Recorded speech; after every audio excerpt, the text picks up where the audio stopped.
Hi, and welcome to the OrgDev Podcast. Organisations are not machines, and they don't run on machine logic.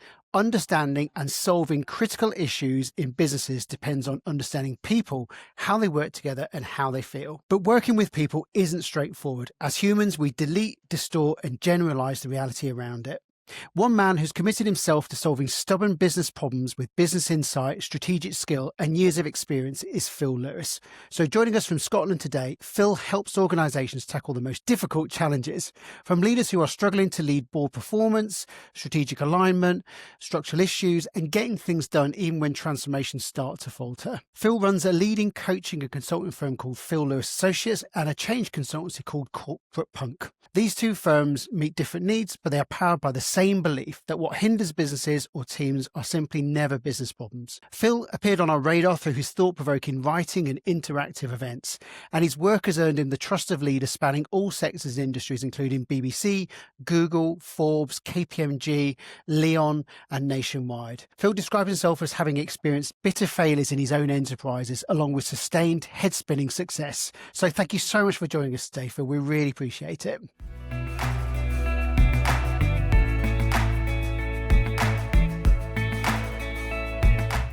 Garen's given you a bit of an intro there, but just bring to life a bit more of the work you do. What does it look like? Well, I think what it looks like is stuckness for the most part. Okay. So, when to want to engage with either of my practices, I think a couple of things have to be true. So the first thing is you have to be quite seriously stuck. So that could be on a change process or program that isn't working, or it could be as a leader in terms of how you're showing up for your people, or it could be as a board in terms of trying to agree strategy and get it done or whatever else. So, and there's usually a sense in which the clients I work with have been trying to make progress for a long time. They might have had coaches in, they might have had trainers in, they might have had management consultants in, and we can talk more about that particular discipline as this conversation goes on.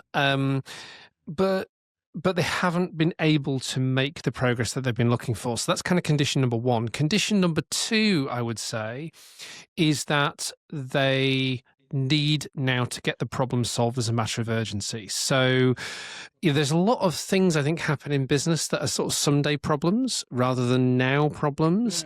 And in general, if you are going to get me or us from a corporate punk point of view in, it's because you want something to change. And emphatically, I am not the coach and consultant to get in if you just want to sort of light grease down and to feel a little bit better. I think the kind of work that I'm interested in doing and specialise in doing really is the sort of deep work that leads to genuine transformation. So yeah, stuckness and a sense in which we can no longer remain stuck. It's now getting absolutely critical that we get this solved. And then I noticed when we were looking at your website, you position your work with that phrase kind of brave adventures in progress. Where did that come from, and what's that speaking to?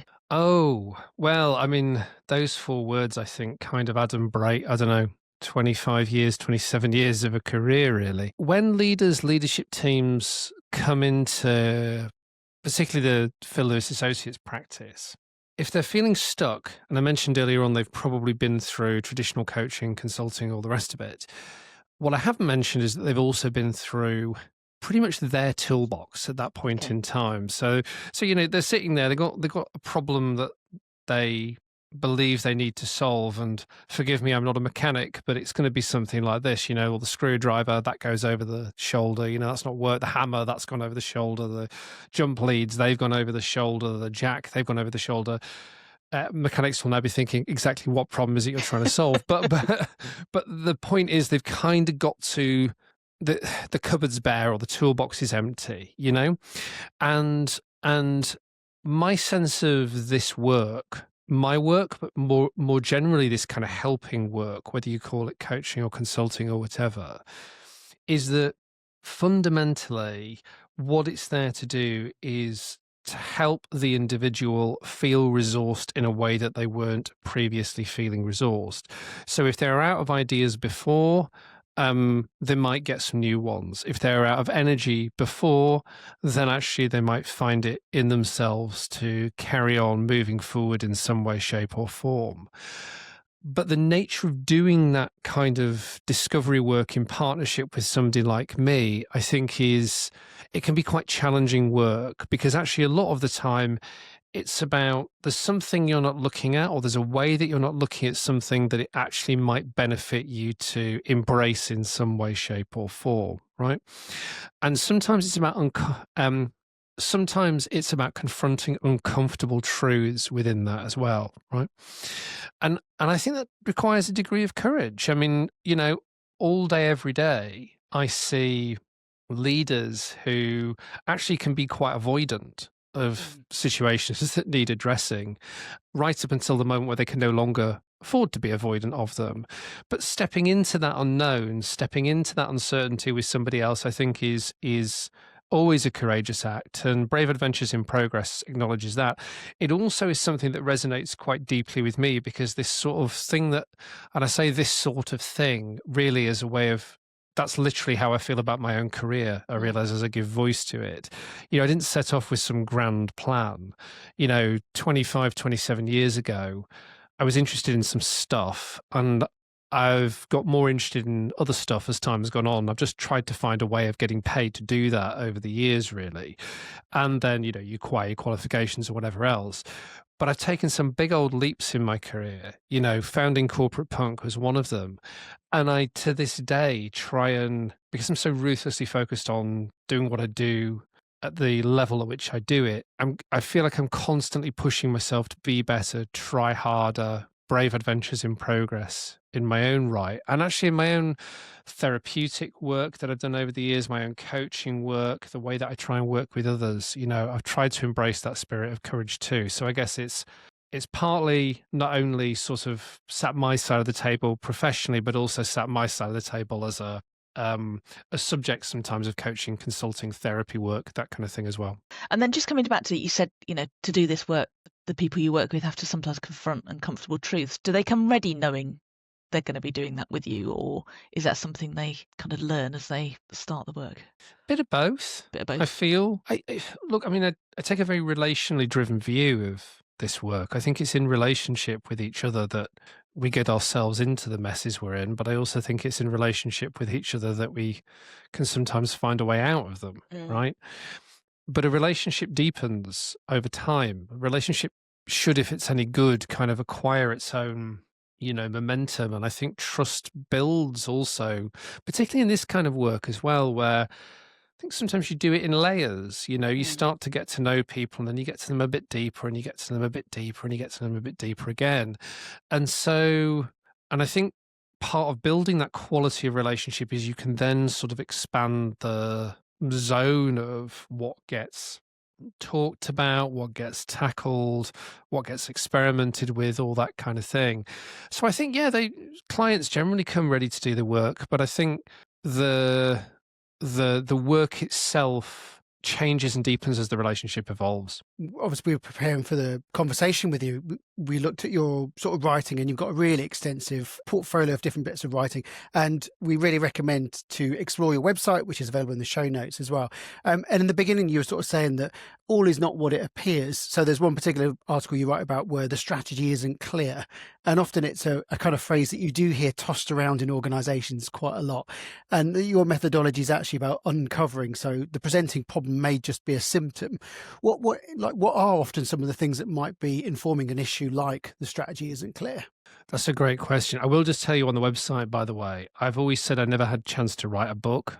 Like, I just don't have the time to write a book. There's work to do. Anyway, last year we decided we'd pull together all my writing over the years, and it turned out there's about 3 business books worth. So I was it's like something like 200,000 words on that website or something. It's crazy over the years, the amount of stuff. I can answer that question in a number of different ways, but I guess where I'm intending to go with it, Garen, is this, which is to say that, where I think I should go with it is this, which is to say that in general, my approach to the resolution of any issue with a client is to assume that that individual, that team, that organization has got everything in it already that it needs to be able to prosper, has enough talent, enough energy, enough good ideas, enough passion. And I genuinely think nobody gets out of bed in the morning to do a bad job. If you ever don't feel a sense of connection to other human beings, I always think, my therapist told me this years ago, and it literally changed my life. He said, if you sit on the tube and feel disconnected from anybody, just remind yourself that the one thing you've all got in common is that you're all trying to have a nice day. And I think about that every time I get on the tube still, right? And it's so simple, but it's so profound if you kind of meditate on it, actually, in the way you're supposed to meditate on that. Anyway, everybody gets out of bed in the morning to do a good job. Now, because you're a human being and because I'm a human being, what that means is you are going to get in your own and get in each other's ways in terms of pursuing the outcomes that you've got out of bed this morning to pursue. That is called being human, right? We can talk more about conflict and all the other things that come with being human as we go on in this conversation. So fundamentally, my start point is, if we help you get out of your own in each other's way, then we'll get this problem solved. Now, that then precipitates a further question, which is, how are you getting in your own and how are you getting in each other's way, right? Now we come to the strategy isn't clear. So the strategy isn't clear for me, like anything that's presenting in an organization. Fundamentally, I see it as symptom, not cause. The cause is psychologically, emotionally, for the individual and the dynamics of the group, there's something going on here which isn't being acknowledged and or addressed, right?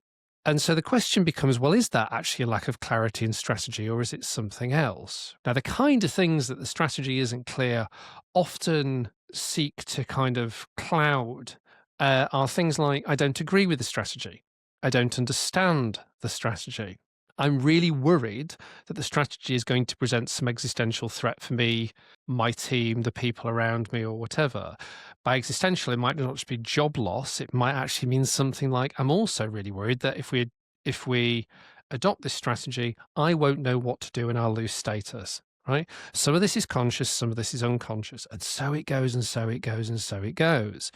But because organizations are hierarchical, because saying things like, I don't know, I don't like it, I don't understand it, I'm scared, are not socially acceptable in the way that we run most organizations, that doesn't get voice given to it. What gets voice given to it is the strategy isn't clear, right? And then we get into the world of back to where I started, which is, well, if we assume that this group of human beings is very busy getting its own and everybody else's way, well, actually, that's to do with the lack of authenticity and congruency and communication in that instance. So actually, what we really need to go in search of is that question, or is that sort of presenting issue, the strategy isn't clear, actually what's really going on? And that's where your intuition starts to fire up and everything else. So sorry, a bit of a long answer to the question, but I was trying to wrap in a broader story there about, I guess, the way of thinking that informs it, not just the kind of the presenting issue as you asked in the question.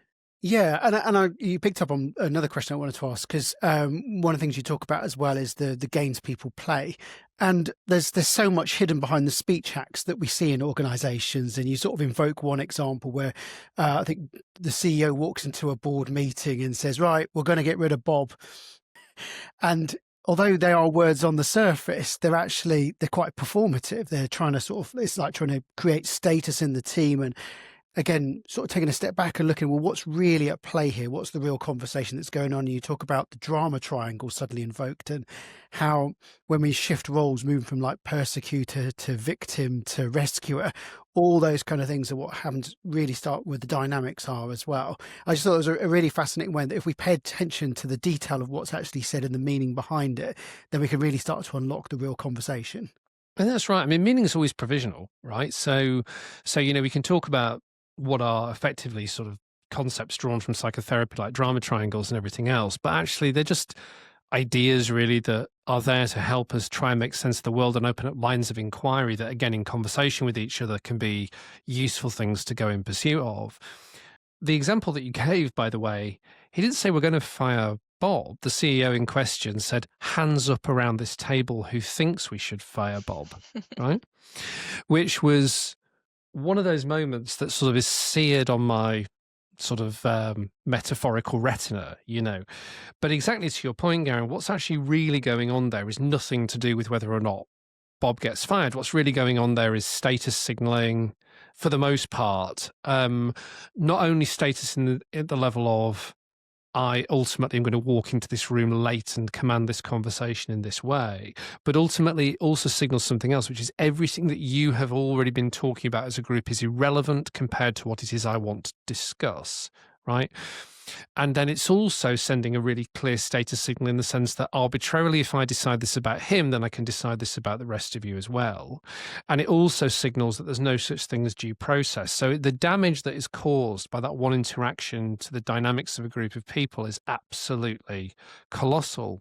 So in one sense, actually, it's because it's such an edge case, you look at it and you go, who behaves like that? And the answer is like 1 in every 1,000 leaders, quite frankly, in my experience. Most of it's a lot more subtle. So a lot of the time when we're working in organizations, whether we're inside organizations as leaders or whether we're partnering with organizations as coaches or consultants, what we need to be doing is paying really close attention to what's going on, which is exactly what you were talking about earlier on. Now, paying really close attention is, I think, it's a multifaceted skill, this, and it's something that you develop, I think, over years and years and years of practice. And even those of us who profess to listen for a living still have massive room for improvement in how we do it. But ultimately, what are you listening to? You're listening to the words, you're listening to the tone of the words, you're listening sometimes to what does not get said. You're listening in a sort of more kind of gestalt kind of sense. It's like what's going on in the field dynamically between this group of people. What's the kind of energy telling me? You're also listening to historic context and how that might be showing up in the present, to the extent that you know that, which is harder when you're new. But as you get to know a group of people, it becomes a bit more obvious sometimes. You're listening to the patterns of questions. So it goes and so it goes. And the more that you can take that data in and then sort of sit with it, it's this idea of free flowing attention, which you hear a lot of in certain coaching and schools of psychotherapy. Your intuition, I think, sometimes can start to then guide you as to actually there's something going on here that really needs paying attention to. And my last comment on this is, the skill that sits behind all of that isn't just about listening and everything else. It's also to do with the fact that the best, and I teach this sometimes to leaders, the best way of thinking about it that I've come across is to imagine the meeting that you're in or the environment that you're in as a stage, right? And everybody in it everybody in the meeting or everybody in the environment is an actor. And what you're going to do is you're going to be in the play yourself, but at the same time, what you need to be doing is getting up on the balcony and kind of looking what's going on. So sometimes you'll hear like coaches and therapists referring to 1 foot in the room, 1 foot out of the room, which I kind of don't like quite as much because I think it implies there and not. Whereas I think actually what we seek to do sometimes is to say, actually, we need to be kind of on the stage and on the balcony at the same time, and keeping that kind of higher level of awareness of what's going on dynamically, as well as actually being in the moment and interacting and everything else. There's quite a skill to develop, isn't it, if you're a leader in an organisation, holding both those, or move between both those positions. Yes, practice. I mean, it's really, really hard to do it well. It's also really hard to do it well at times that we get upset, right? So again, can't remember who said this, but years ago, someone said any conversation that's worth having, everybody's upset before they come to the table. And I thought that was such a brilliant kind of thought. I was like, that is so true though, right? I mean, in my own life and my own work, there's certain conversations that I know I need to have, and I'm already upset about what's gone on or what hasn't gone on or whatever before I even start the conversation. So it's all very easy. It's the age-old Mike Tyson thing about everyone's got a strategy until they get punched in the face.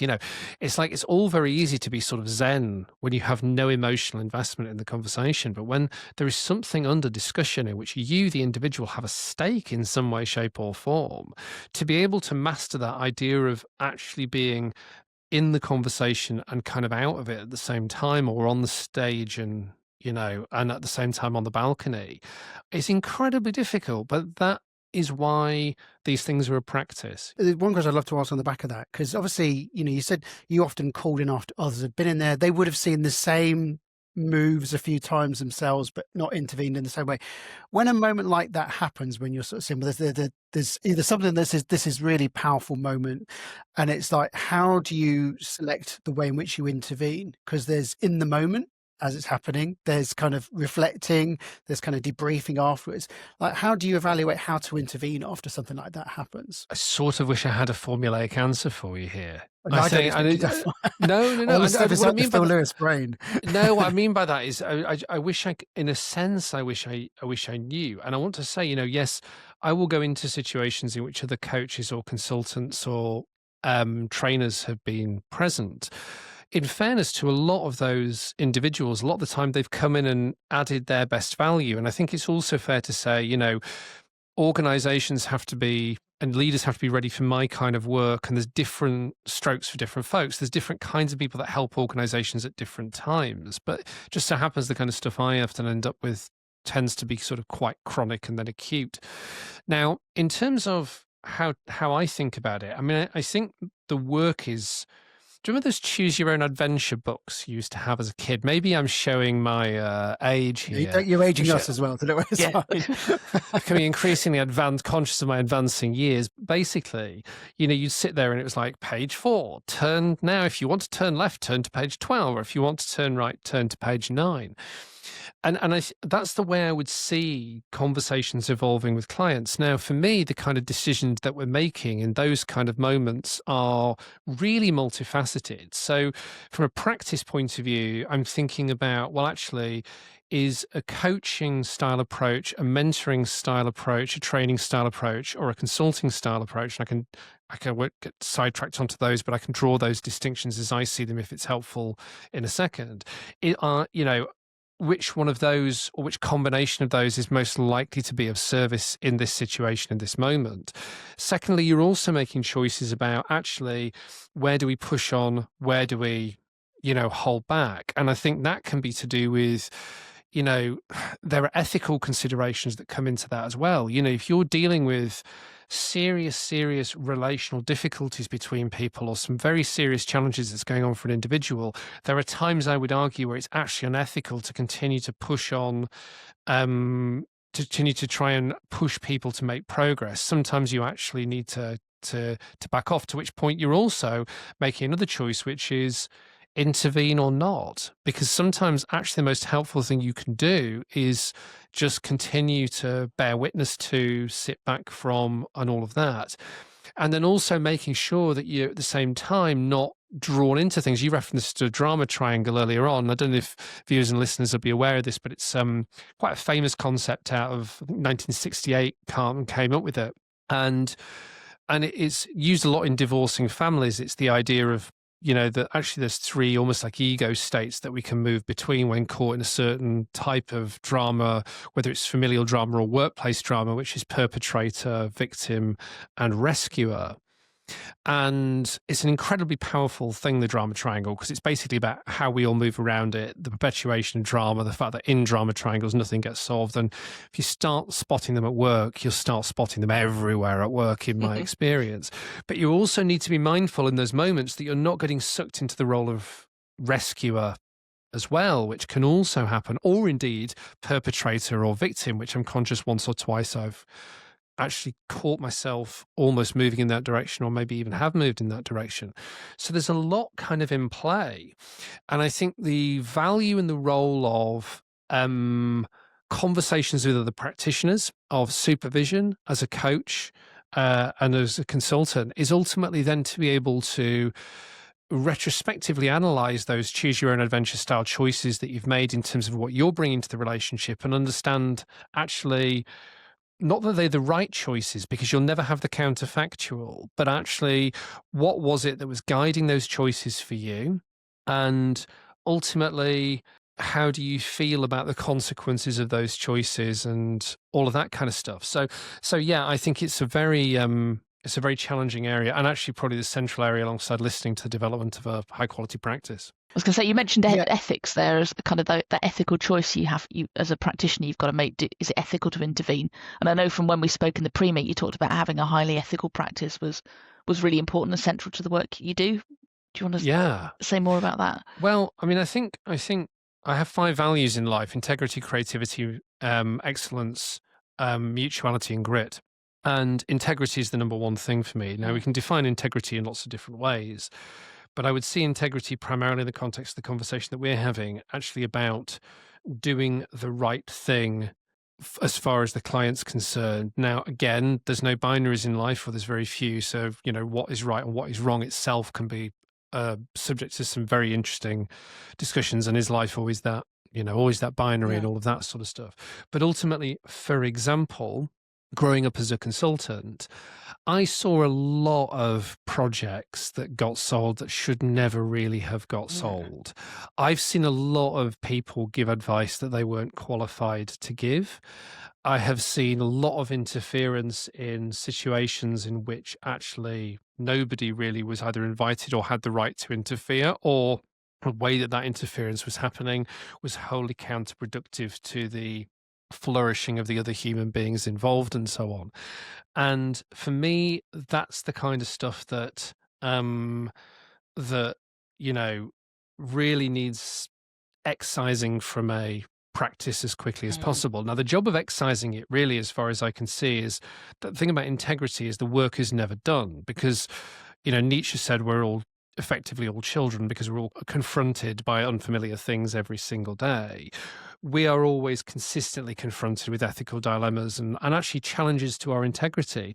When the chips are down in our practices and some client comes along with a big shiny bag of money and says, hey, take on this project that actually might be a bit of a stretch in terms of your skills and experience, but ultimately, a combination of your sales expertise and their naivety means they're going to offer it to you.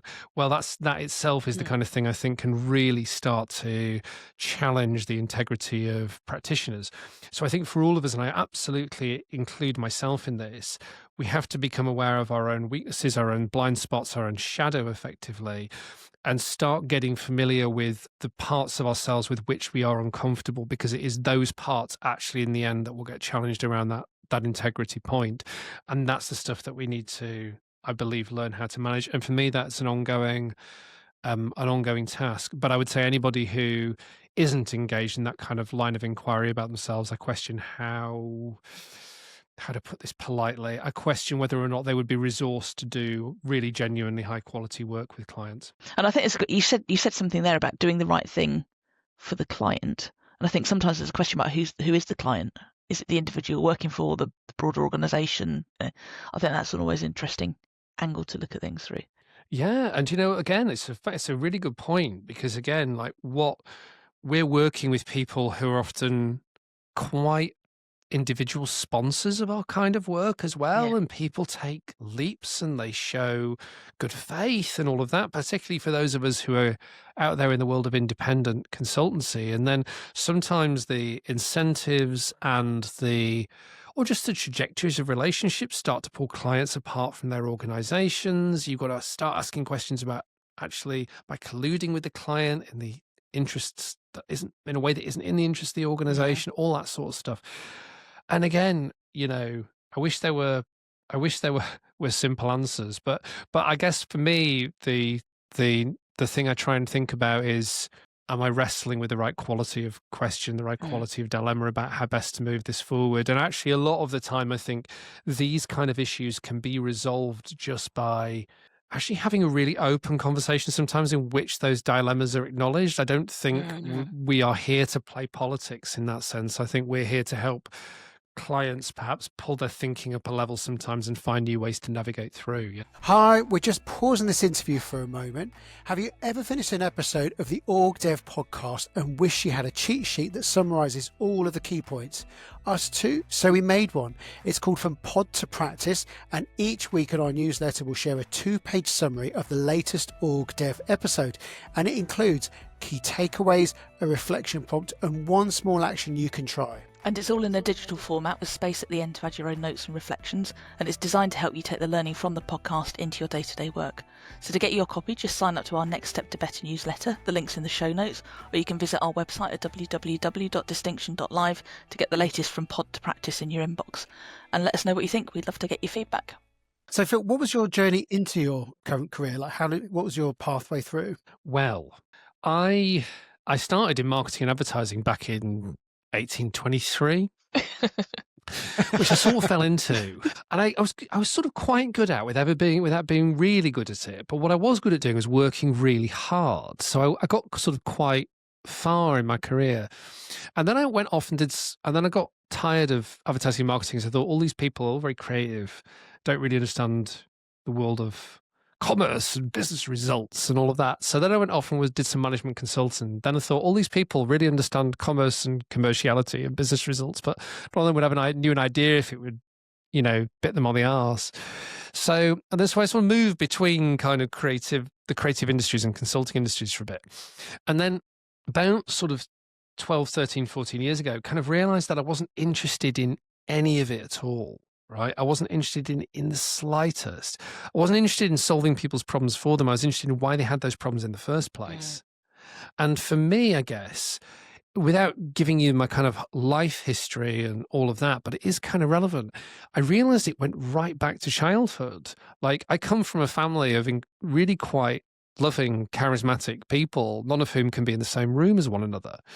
So actually, I kind of got to this moment of realization about sort of 12, 13 years ago. I was like, actually, that is the thing that really interests me. What interests me is, why is it that groups of people, as I was saying earlier on, we are, as human beings, we're so good at getting in our own way, getting in each other's way, and why is it we build organisations that are so much less than the sum of their parts? Because I mean, I'm absolutely first and foremost like into the power and potential of the human being, right? And then that sort of slightly esoteric sort of set of questions actually ultimately manifested itself in, the corporate change practice and in the other practice. But I guess the secret of it all is this, really, which is I couldn't care less about business. I'm not interested in business in any way, shape or form. I find money very boring. I think people who talk about business and business growth are a bit weird. I think when you hear things like I'm deeply passionate about GDPR legislation, I think to myself, what?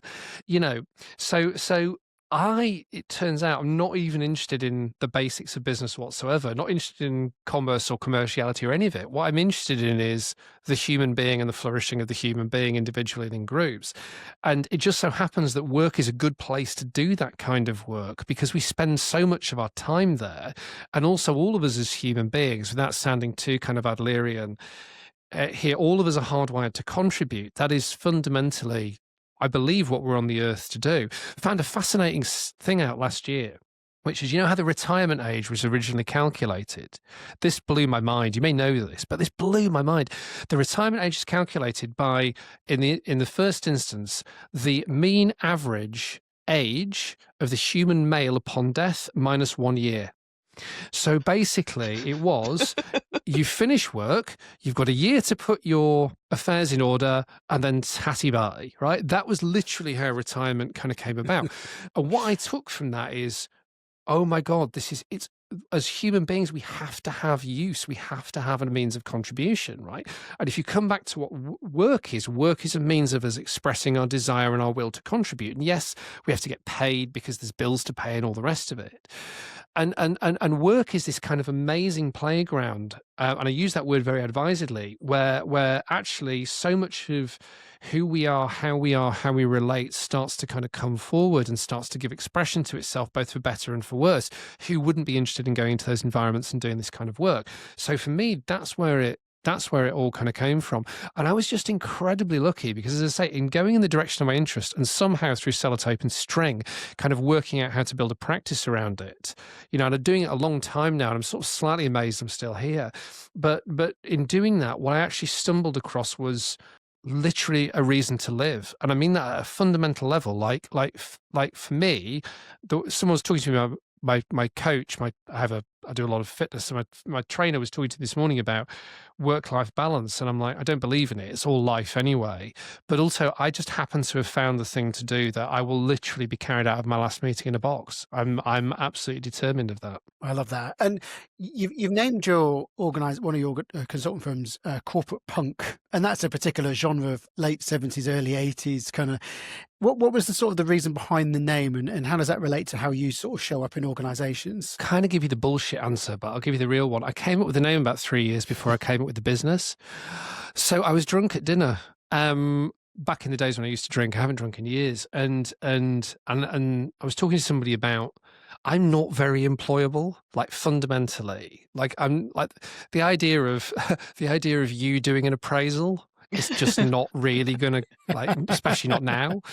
But what I'd always been, I guess, and people, when I'd worked for people in the past and I'd had salaried roles, it had always been somebody that you got in when you wanted to get stuff moving. And somebody said to me over dinner, "Oh, you're like a corporate punk." And I thought, "Oh, I'll have that. That's quite interesting."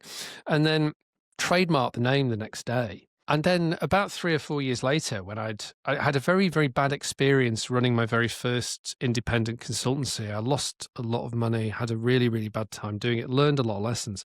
And I was getting ready to go again. And I was like, what should I call this thing, which is all about unlocking the natural energy of others? And maybe we should call it the Innovation Barn, or maybe we should, and then I just remembered I had this business called Corporate Punk. And then I was like, oh yeah, we'll just call it that. And I have this sort of really strange relationship with it these days, because I think you know, you get a lot of people say it's a very memorable name and all the rest of it, but actually the thing that worries me about it is it sounds like I'm someone who's going to go over and going to go in and kick over the bins, you know. And to be honest, nothing's further from the truth. It's like I'm going to go in and have a sit down with you in the mess rather than kick over the bins. And actually, I'm so interested in the idea of doing no harm, you know, and actually what does it mean to, you know, ethics and all that sort of stuff. So it's an odd name, and I'm not sure I'd choose it again if I had my time again. Having said that, I'm not about to walk away from it either. So yeah, it's a funny old story, that one. And what do you enjoy most about the work you do?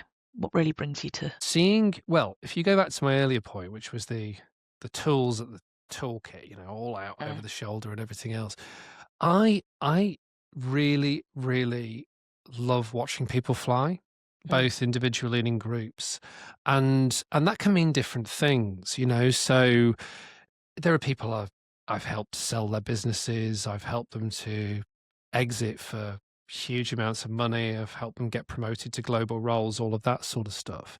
That I'm really pleased and proud to have done. But I think it's, again, that those are the sort of outward signifiers of success in a way. I'm more interested in when you see somebody who maybe comes to you depleted in some way, shape or form, and actually as a result of the work they've done, because let's be clear, they do the work, right? Most of the time, to see them be able to find a way to move forward in a way which is constructive, additive for them, hopefully in their life and career, additive for the people around them as well. And sometimes that's on an individual basis, sometimes it's on a group basis. And you see people surprise themselves. You know, you see people genuinely surprised about what they can actually achieve. And that for me is incredibly rewarding. The other thing as well is just because it's all about relationships, like we're all in relationship with each other. I get to sit with people and I always find I can't work with a client unless I can find something about them to like, right? And thankfully, most human beings have got something about them that's likable. So I get to sit with that. And I just find that a joy, to be honest. You know, I'm you wouldn't believe, you know, I'm sat on a podcast nattering my head off, but I'm quite a shy, reserved individual if you met me outside of work. And I can struggle to find ways if you put me in a party, I'm terrible at parties, can't do them. But to be able to sit there and have these very privileged connections with people is, I just think it's an absolute privileged way to make a living, to be honest. Yeah, and you touched on something really interesting there, because whatever happens as a result of the work is very unpredictable, but you can sort of understand the direction of travel. But organizations often want to know what are the outcomes and outputs you're going to achieve. How do you work with that with organizations where you can't necessarily predict what's going to happen as a result, but you know it'll be different? I think what we have to not see is as a process of change as being, we start here, we're definitely going to end up here.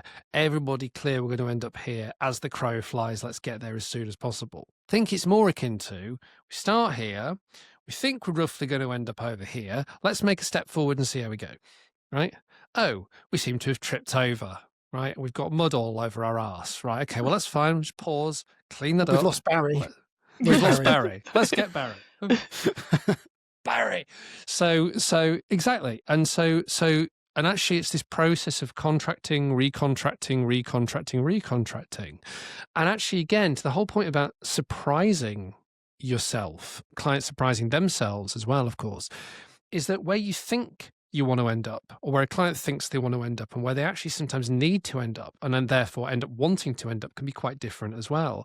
So I think this is about quality of relationship, because in the end, it's about, does the relationship have enough trust in it for everybody involved to be able to go, we'll just keep taking those single steps forward, roughly in the direction that we think we're going. I remember about 2 or 3 years ago in the corporate practice, I was on the phone to a chief people officer who was a lead client of ours. And we just finished phase 1 of this really quite expensive project. We're about to start phase 2 of this really quite expensive project. And the CPO said to us on the phone, she goes, right, what are we doing next? And I rang Claire, my business partner, afterwards. I was like, I cannot believe she signed off all this money and she doesn't actually know what's in the scope, And Claire went, don't be stupid. She trusts us. And back to integrity, we're not going to sit here and go, right, the right thing to do now is, right, there's another massive check you hadn't planned on. We'll continue to guide you to the best of our ability. And that's actually the sign of I'm not necessarily advising it's best practice, but that was the sign of a relationship that's built on the right quality of trust, And on the flip side, what do you find most challenging about them? I think it can be very energetically draining. I think to genuinely be present with a group of people or an individual, to bear witness to, because you are bearing witness sometimes to some very, very challenging stuff, whether it's behaviors or whether it's kind of personal pain in whatever way, shape or form, or professional disillusionment or all of that. And I feel a real sense of responsibility to, and perhaps sometimes too much responsibility, quite honestly, but for what I'm bringing into the relationship as well from my side. And so there can be a weight of doing this kind of work. And so for me, learning that I actually do have to take care of myself in order to be able to do this work has been really a very big theme of the last few years. But I mean, I was with, it was a very, very day, but I was with a group of 160 doing, I think, a 6-hour workshop in the Southeast a couple of weeks ago. And it goes by in a blink. And I really enjoyed it. And I kind of left with more energy than I'd started, which is often how these things go, right up until the moment I get in the cab. And then suddenly it's like your internal battery level goes from 88 to like 3. And then I'm basically can't speak. And so that, and learning the kind of patterns of that and how to recover from that, I can find that very difficult. And also, because nothing's certain, to your point, Garen, as well, you will go through times in this work where it doesn't look like you're getting results, or it doesn't look like the client's getting results, I should say. It doesn't look like, or the results that are coming out aren't the results that anybody really wants. There will be times when clients will project onto you stuff they've got going on for them. There can be all sorts of behavior in which you can get sucked in. There's organizational dysfunction. The fact that they need you sometimes predicts the fact they're not going to be able to buy you in any kind of functional way. All of that kind of stuff. All of that can be very draining as well, I would say. Yeah. And if everyone who's listening to this and they're just at the beginning of their consulting career, or even rewind the last 5 minutes and play it back again numerous times, because it really is, it is so demanding, isn't it? It doesn't, in a way, you kind of make it look easy on the surface, but internally there's so much going on, isn't there? Yeah. I mean, I always say I think the first 2 years for an independent consultant will be the hardest. I do actually think the first 2 years are incredibly rough. I think it's true in coaching as well, because there's so much about the business you've got to get to understand too. But this word practice is, I think, a really liberating word at the end of the day, because the idea of a practice is I'm better at it now than I was this time last year, and in a year's time I'll be better at it than I am today. And I find that really a powerful thing to kind of think about. The other thing I just wanted to say is this, which is anybody who's setting up on their own, I mean, find some people to run with. I think it's really, really important. I don't believe there to be any such thing as competition in our space. I genuinely don't. I think we all have something different and unique and interesting to bring. And what you two can bring in the engagements that you have will be different and in some cases better than what I can bring, better suited to that particular organization or that set of problems or that particular client culture or whatever it is. So I think if you accept the fact there's no such thing as competition, then actually it kind of frees you in a way to go, I'm just going to try and find some smart people who know what this is like to spend some time with and talk to about all this stuff. Because the one thing I also know, having done this for as long as I've done it now, is that people who have never done it, by which I mean A, running a small business, B, running an independent coaching or consulting practice, and those are both important things. Even other small business owners don't, I think, understand this kind of stuff in the way that the three of us would, for example. If you haven't done it, you can't understand it. And so you need to find some people to talk to who, at least when you're saying, so this happened and this happened and this happened, they may not always have the answers, but they know what it is you're going through. And I think that is a very, very important aspect to be able to stay the course in this kind of work. How do you invest in your own learning and development? What does that look like for you at this stage in your journey?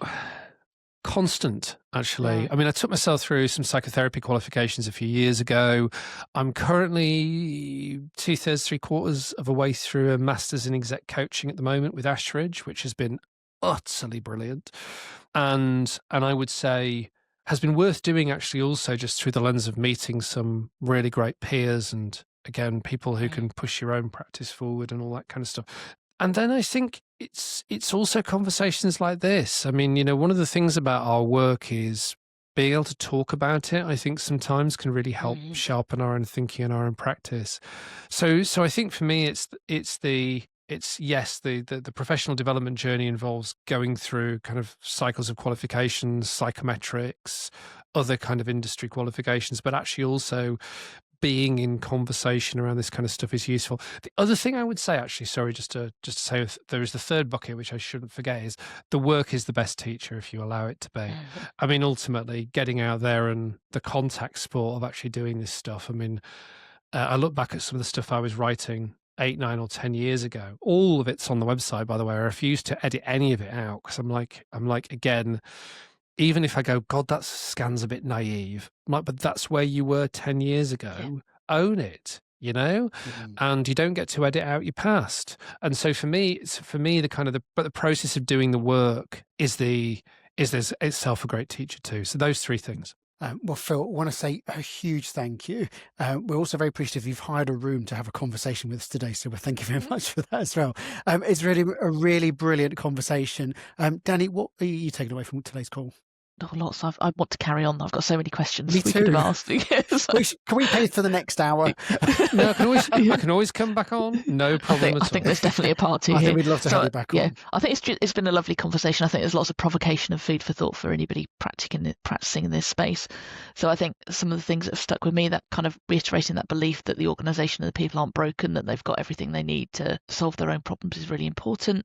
The idea of paying close attention to the conscious and the unconscious, and the fact that that's a real skill and a practice we need to just be alive to all the time. And then the importance of relationships in the work that we do would be the three things. I'm also left with a question, which is just thinking back to the way you described your practice, that kind of the people come to you with they're stuck or there's or urgency. Is that a prerequisite to the work we do? Is that a necessary place for them to be before we can do the work, or is there a way of not getting to that place? The answer to that is yes and no, in my view. Yeah. It's not a prerequisite, but actually also it can be how and when people buy that kind of effectively makes it a prerequisite. It's an interesting one to examine, that, Danny, I think. Yeah. Right, let's bring that into the part 2 conversation and all of those. And I guess the other thing is just the importance of looking after yourself. It's so easy to not, and it's like, you are the instrument for a lot of this work, and the change one step at a time rather than thinking it's the full course as well, and that the work is the best teacher. So there's just so many lessons to take away from this. Phil, if people want to follow your work, if they want to just dip into your brilliant writing, if they want to follow some of your live events, which are excellent, what's the best way for people to reach out to you? philhq.com. So that is the website. You can also track me down on the internet. Phil Lewis, unfortunately, is also the name of a prominent basketball player and a hair metal guitarist, but I'm not too far away from the top search ranking. That's true. Not too far away from the top search ranking in Google. But yeah, LinkedIn and the website, usually a good place to start. Well, thank you so much, Phil. We really appreciate it. Phil's interview joins the brilliant portfolio of amazing guests from around the world that we've interviewed. If you have enjoyed it, please hit the like button. And also what we love as well is if you think you know someone that would really benefit from Phil's insights, then please share it, because so many people share the podcast every week, and you'll know someone who would really benefit from Phil's insights as well.